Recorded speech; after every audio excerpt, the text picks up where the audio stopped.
Many game developers and artists in general struggle with perfectionism, attempting to create something that measures up to the masterpieces that came before. But in the pursuit of perfection, conformity becomes the goal, creativity is limited, and what results is an imitation that lacks the spirit of both its creators and the masters that inspired it. Be that as it may, the glory of art has never been about perfection, but rather expression, no matter how imperfect it may appear. The indie RPG game Space Funeral reflects this idea with its grotesque MS Paint graphics, cryptic dialogue, and horrifically beautiful and often stolen music, all synergizing to create a nightmarish experience that is unabashedly unique. At first glance, Space Funeral might be dismissed as an incredibly weird and somewhat lazy-looking RPG, but playing through it reveals that its apparent flaws are in fact its greatest strengths, and that its imperfections represent what it means to be a great piece of art. The creator of Space Funeral, the Catamites, developed the game using RPG Maker 2003. The RPG Maker engines are notorious for allowing developers to quickly create Japanese-style role-playing games using the formula established by Final Fantasy and Chrono Trigger.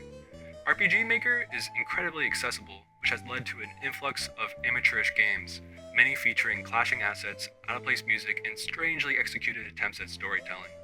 While some gamers may consider these games uninspired and crude, the Catamites argues that their flaws are precisely what makes them so interesting and personal.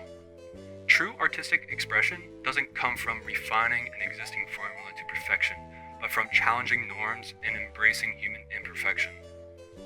The general stylization of Space Funeral is strikingly different from most indie RPGs. Every sprite in the game looks as if it was haphazardly drawn in MS Paint, with jagged lines and unsettling color palettes that contribute to its bizarre aesthetic. The overworld sprite for Space Funeral's main character, Philip, is particularly strange. Almost everything in the game has a face, is covered in blood, or both. One of your party members is literally a horse made out of legs. These choices defy traditional pixel art principles, but serve a deliberate purpose. Its noisy, gory graphics were intentional. A lot of the art was kinda based on the weird, chunky pixel gore from Monster Party, especially the way it could be hard to figure out what a wall of tiled bloody heads was meant to represent in game space. This comparison to Monster Party is important because the game also carries a sense of visual disorder that is more evocative and conventionally beautiful. The unsettling quality of the sprites is complemented by the game's incredibly catchy yet horrific music choices. The game's soundtrack was not composed by the Catamites. Instead, he curated a selection of various artists with different styles. Playing Space Funeral is like peeking into a reality where the dark electronic synths of the 60s were the sound systems integrated into the NES. The first track you hear is The White Awakening, a psychedelic Japanese noise rock song that immediately sets off the disorienting tone.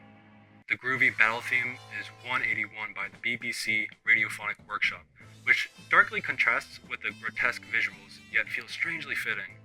In the Blood Caverns, the low, heavy sky weighs like a lid on the spirit, aching for the light. And when embracing the horizon, it pours on us a black day which is sadder than any night.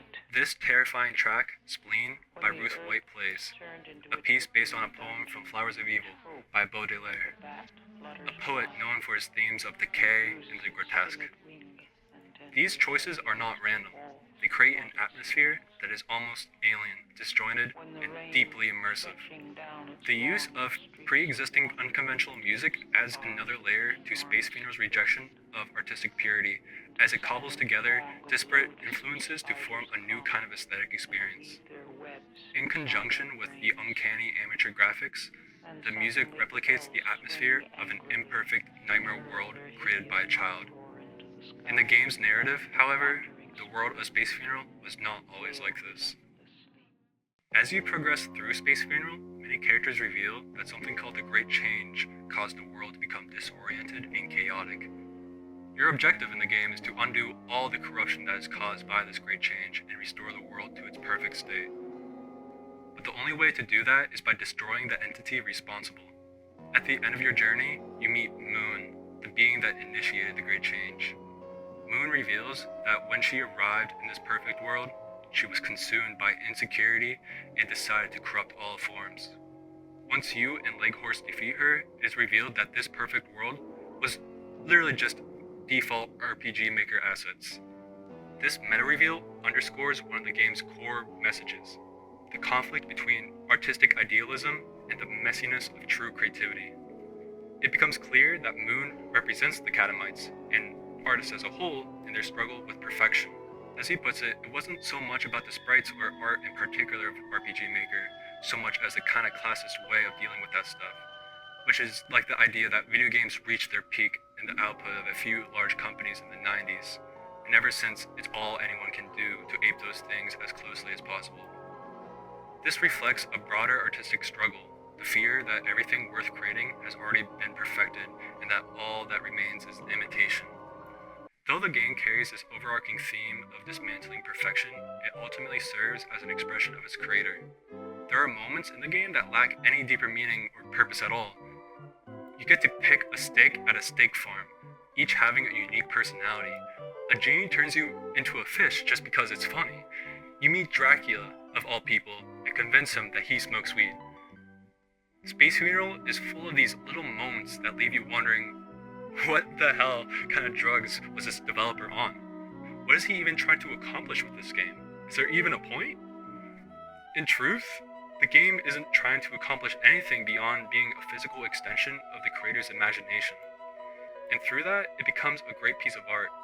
The lack of adherence to a strict theme or message, paradoxically, strengthens the game's thematic statement. Art does not need to be perfect, nor does it need to follow a prescribed formula to be meaningful.